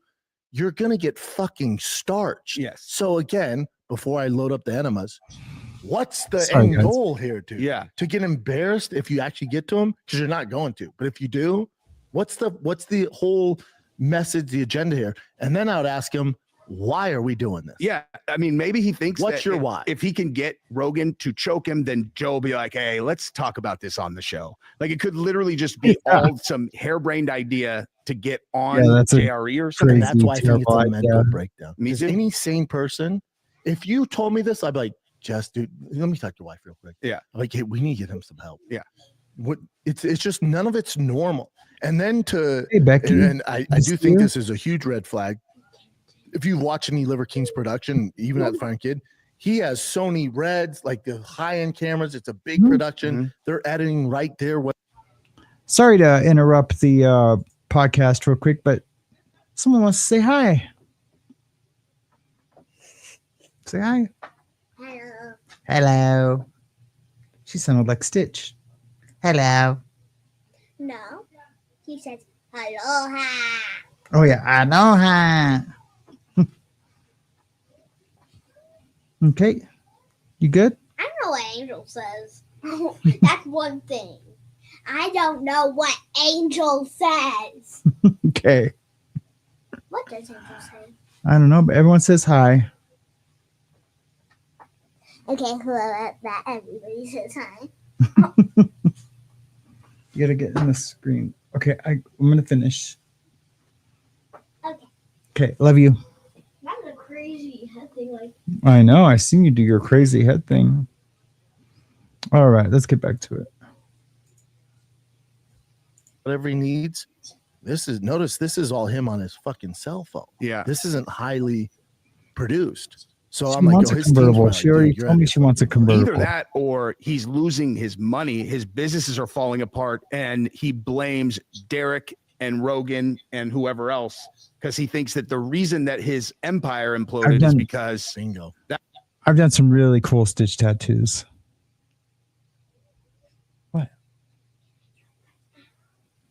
No, not yet. That's what I think is actually going on. That's what you hit the nail on the head. Yeah. That's exactly what's going on. And here's the sad part is, he mentions this lifestyle and alpha male and being barefooted and shitting laying down and taking coffee enemas for health and nuances, but you're not taking any accountability for the current state you're in with your business. So Rogan didn't lie to the public that you were natty. I didn't. Who sold this dream and these ideas and started a business saying you were natty, which, to be honest, He says natty, he means like all natural. I know some of you guys know that. You but could have just in done all case. this. The Rock sells so much fucking shit, and we know he's not natty, and he doesn't say he's natty. He just doesn't say anything. Exactly. A couple of the viewers says they love what you did to my nails. She laughs. She laughed. So if from the jump, if he could redo it, he could sell this. It sells supplements and this lifestyle, which is all healthy, which I support. That's the original reason I support him. And if he would have came out and like, I do take all my supplements and I eat liver and I do live this caveman lifestyle, but I also run gear, dude, because I'm fucking 50. Yeah. Like I run some gear, man. I'm 50. Yeah. It is what it is. I'm on testosterone replacement. But all I do is just keep my testosterone at a normal level because I age like a normal human being. Yeah. And then that's it. You're good. The end. You're good. Instead of lying, like take some accountability, dude. Yeah. How many shows you go on where people ask you if you're running gear and you just lied to their face And like made like super dramatic, claims or whatever. And the thing is too, if he would have done that, if he would have gone the hormone replacement angle, then when Derek comes out and goes, hey, he's not just doing hormone, he's spending $11,000 a month on gear, you'd be like, look, that's 3 years ago. Yeah. Be like, dude, that has nothing to do with what I'm doing now. And why are you sharing my private messages with people anyway? That is fucked up. And then he's going tried and true. Like, buddy, that like everything you stand for, it ain't tried and true. Yeah. Like your entire business model was told off lies. Yeah. And you're mad at Rogan? Like to me, that like he wanted to be in that Rogan universe. Clearly, Rogan's not going to entertain that bullshit. Like, what has he achieved? So, I think it's like it's a shtick. It's a shtick, and everyone can smell that. And I think it's like the kid in high school who asked the hot girl out to prom. She goes, "Ooh, get the fuck out of here." And he goes, "Oh, fuck, she's fucking ugly, anyways," and goes bad on her to his friends. That's all he's doing. Rogan was like, "No, dude, get out of here." Yeah, that's exactly what I just said. Yeah, he's not your enemy. Exactly. Hey, your mama, how you doing? All he did is today? stated the obvious, which is like, dude, he's in his mid 40s and he looks like that. That's not possible. You're definitely on gear. I'm like, stop lying, or don't stop lying. I don't care, but you're lying. Yeah, he just doesn't give a fuck. Yeah, he's like, okay, dude, do your thing, but you're clearly not natural. Yeah. Hey guys, sorry to interrupt the video, but remember, hit that like button down below. It really helps the channel to grow bigger and better and more diverse. Not that weird, creepy kind of government diverse. I'll Samsplain it for you if you want. You want to hear some Samsplaining? Just like the video down below.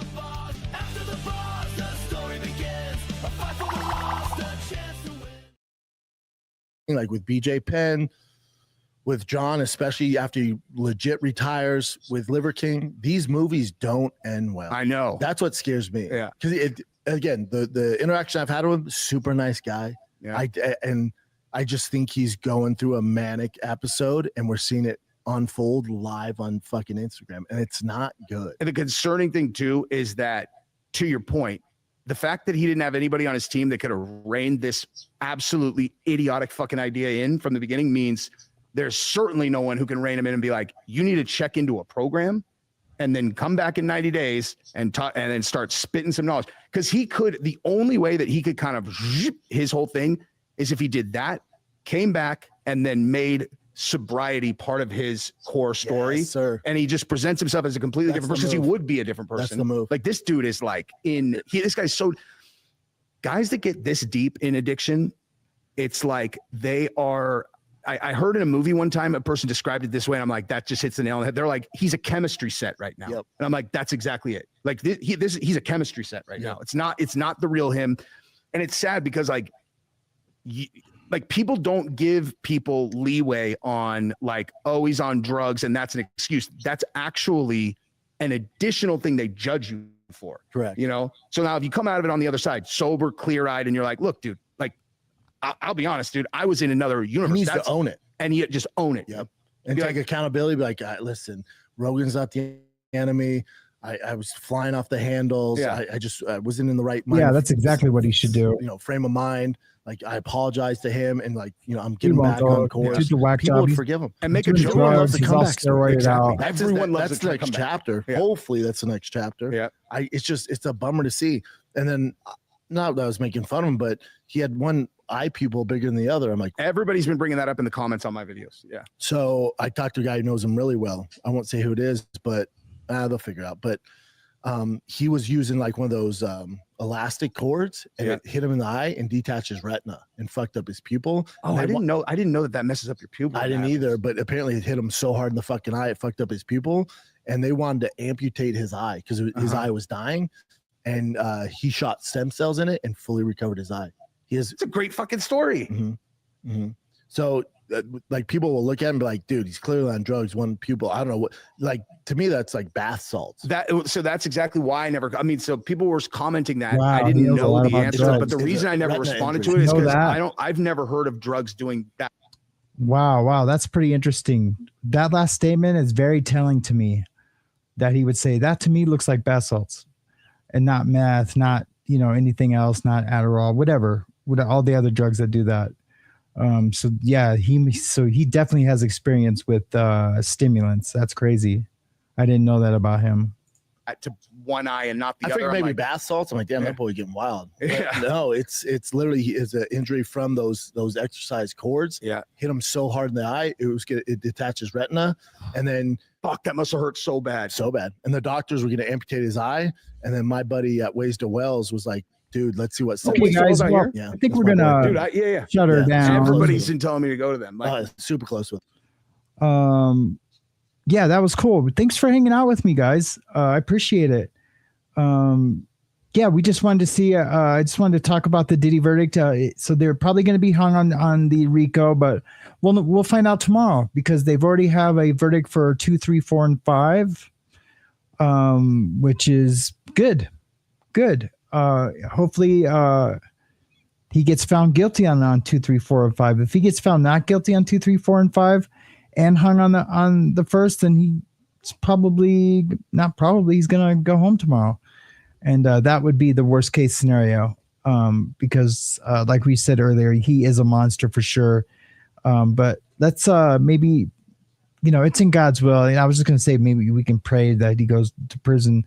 We can just pray that, God's will be done. And, that God decides to judge him down here as well as when he gets in front of him when he dies. Anyways, thanks everyone for coming out. If you came in a little bit late, sorry guys. We've been here for an hour and 49 minutes today. But you never know. I might come on late tonight. We're supposed to go have dinner with my wife's sister. They're here they're traveling right now. So I don't know. I don't know what's going to happen, but that's a good possibility that might happen. But it'll just be on the After the Bars podcast. But hey, guys, thanks again. Remember, be kind to yourself and be kind to someone else as well. I know a lot of times we get stuck being kind to other people, but then we beat ourselves up. And I don't know. It's just whenever I'm living like that, it just never lasts long. And I slip into whatever, panic attacks, I get like minor cases of agoraphobia. So yeah, just be kind, period. And also if anyone has any issues with like in their recovery, just send me an email and just in the subject, just put, urgent. And I will look for that. I have started going through my emails, ciphering through them, trying to prioritize them. I was just going to go down from the last ones to the oldest ones, but now I'm just kind of prioritizing them and getting to them. But I haven't responded to any yet. But I will let you guys know when I do. I know there's been a few comments in the replay like, "Hey, how come I don't check my emails?" And I talked about that the other day. I mean, I seen one like that said that yesterday. And I had just talked about it twice that, I do kind of have like an email anxiety and I don't know why. It's just one of those things. Maybe I'll bring it up to my therapist. I don't know. But there's got to be a reason, right? You just never know. But okay, kids, it's been fun. It's been real. It's been real fun. I will see you guys very, very soon. If I don't see you today, I will see you guys tomorrow morning. Have a wonderful rest of your evening. This is Sam, and this has been the After the Bars podcast. See ya. Stay loud. Don't be woke. Stay wild.